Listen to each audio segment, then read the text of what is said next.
Quand j'étais petite, papa faisait des maquettes d'avions et nous, on était toujours pressés de voir les avions voler. On lui disait, papa, quand est-ce qu'ils vont voler? Quand est-ce qu'il va voler l'avion? Et il nous répondait, minute papillon. Minute papillon. Mais ça veut dire qu'on doit attendre ça, non? Oui, c'est ça, oui. Et est-ce que tu veux savoir l'origine de ce mot, minute papillon, de cette expression? Oui. Oui. Alors, Monsieur Papillon était un serveur d'un grand café parisien et il y avait beaucoup de personnes qui voulaient te servir en même temps. Et lui, il disait minute papillon. Mais ils sont où ces Parisiens? Mais ça veut dire quoi, ça, ouf parisien? Bah, ça veut dire fou à l'envers. Ça veut dire fou à l'envers. Alors, un petit peu comme ce que m'a raconté mon amie hier soir, elle m'a dit, j'ai vu une soucoupe volante dans mon jardin. Alors moi, je lui ai dit, mais tu yoyotes de la toiture, ma pauvre. Mais elle croit pas Noël, celle-là. Elle hallucine. Ah, c'est comme ça que vous dites maintenant. Ah, d'accord.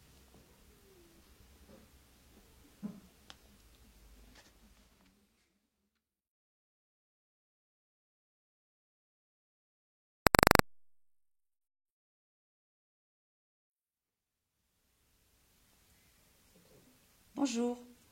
L'autre jour, nous sommes rencontrés, Antoine, à Marcel-Menet, et nous sommes arrivés à comparer des mots, des expressions.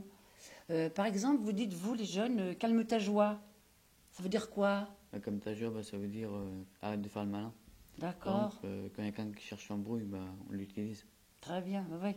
Oui, tu l'utilises souvent, en classe, partout. Ça se dit, quoi, c'est comme ça. Ouais. D'accord. Et ben moi, je dis, faut pas pousser mémé dans les orties. Alors, c'est une expression du XXe siècle.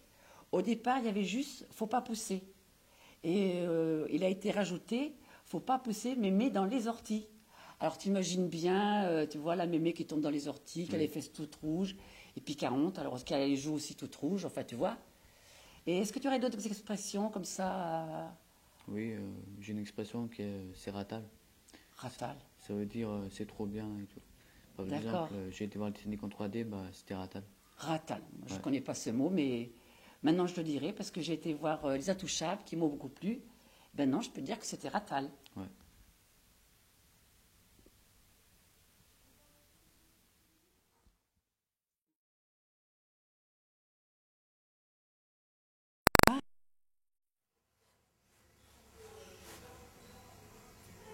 Allez, dépêche-toi, on va être en retard à ton entraînement.